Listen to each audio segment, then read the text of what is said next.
तकनीक और मेहनत ने रेगिस्तान की धरती को हरा भरा बना दिया है। बीकानेर के प्रगतिशील किसान निर्मल सुथार ने एआई आधारित हाइड्रोपोनिक प्रणाली से स्ट्रॉबेरी की खेती में सफलता प्राप्त की है।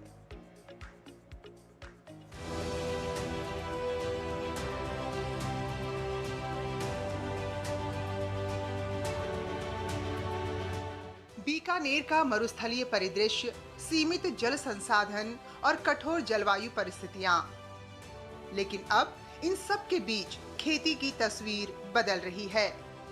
तकनीक की मदद से यहाँ ऐसी फसलें उगाई जा रही हैं जिनकी कल्पना कुछ साल पहले तक कर पाना भी मुश्किल था। बीकानेर के प्रगतिशील किसान निर्मल सुथार ने कृत्रिम बुद्धिमत्ता यानी एआई आधारित हाइड्रोपोनिक प्रणाली को अपनाकर स्ट्रॉबेरी की सफल खेती कर ये साबित कर दिया कि इच्छा शक्ति और तकनीक का संगम रेगिस्तान को भी हरा भरा बना सकता है। इससे पहले उन्होंने इसी प्रणाली के माध्यम से चेरी टमाटर की उत्कृष्ट फसल भी उगाई थी।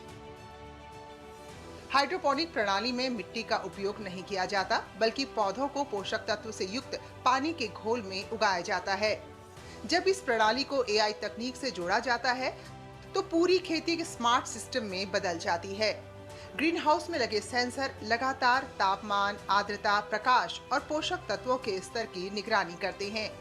एआई इन आंकड़ों का विश्लेषण कर वास्तविक समय में पीएच संतुलन, न्यूट्रिएंट घोल और प्रकाश की तीव्रता को स्वतः नियंत्रित करता है।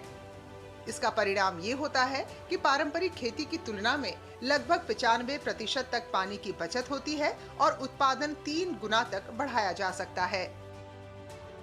निर्मल सुथार बताते हैं कि शुरुआत में ये प्रयोग काफी चुनौतीपूर्ण था, लेकिन तकनीकी समझ और वैज्ञानिक मार्गदर्शन से धीरे धीरे सिस्टम स्थिर होता गया।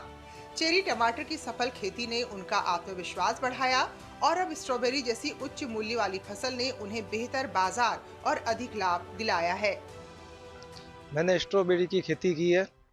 एआई की मदद से मैंने इसकी किस्मों की सर्च की तो मेरे को 4 किस्मों के बारे में पता चला। फिर उनमें स्विस चार्ली, नाबिला, कैमारोजा और विंटर डाउन वैरायटी का पता चला, जो हमारे यहाँ बीकानेर की जलवायु के अंदर सूटेबल क्रॉप है। विंटर डाउन वो थोड़ी गर्मी को सहनशील क्रॉप है, तो वो मैंने लगा के अपना छोटा हाइड्रोपोनिक सेटअप बनाया खुद का।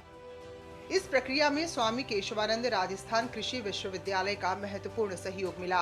विश्वविद्यालय के सह प्रधानाध्यापक जितेंद्र गौड़ के अनुसार शुष्क क्षेत्रों में हाइड्रोपोनिक प्रणाली के साथ एआई का समावेश भविष्य की खेती की दिशा तय करेगा। उनका कहना है कि सेंसर आधारित निगरानी और डेटा विश्लेषण से रोगों और कीटों का पता शुरुआती चरण में ही लग सकता है, जिससे फसल को कम नुकसान होता है और उत्पादन की लागत भी घटती है। विश्वविद्यालय किसानों को प्रशिक्षण और तकनीकी मार्गदर्शन देकर ऐसे नवाचारों को बढ़ावा दे रहा है। हाइड्रोपोनिक्स जो होती है वो आज एक नई तकनीक के रूप में विकसित हो रही है। उसका मुख्य कारण है कि हमारे पास में जितनी जमीन थी लगभग सभी पे हम काश्त कर चुके और ज़मीन धीरे धीरे घट रही है, तो हम बालकोनी पे, छत पे और ऐसे स्थान पे जहाँ पे मिट्टी नहीं है लेकिन हम सॉइललेस मीडियम है, जैसे कोकोपीट है, परलाइट है, वर्मिकुलाइट है, इनका उपयोग करके और जल को एक धारा के रूप में पोषक तत्वों के साथ प्रभावित करके और फसल को उगा सकते हैं। एआई आधारित हाइड्रोपोनिक खेती में रोपण, छटाई और पोषण प्रबंधन जैसी कई कार्य अर्ध स्वचालित तरीके से किए जाते हैं, जिससे श्रम लागत में कमी आती है और सटीकता बढ़ती है। बीकानेर जैसे जल संकट वाले क्षेत्र में पानी की हर एक बूंद का नियंत्रित उपयोग बेहद महत्वपूर्ण है। रेगिस्तान की रेत में स्ट्रॉबेरी की लालिमा अब सिर्फ एक फसल नहीं, बल्कि तकनीकी परिवर्तन का प्रतीक बन चुकी है।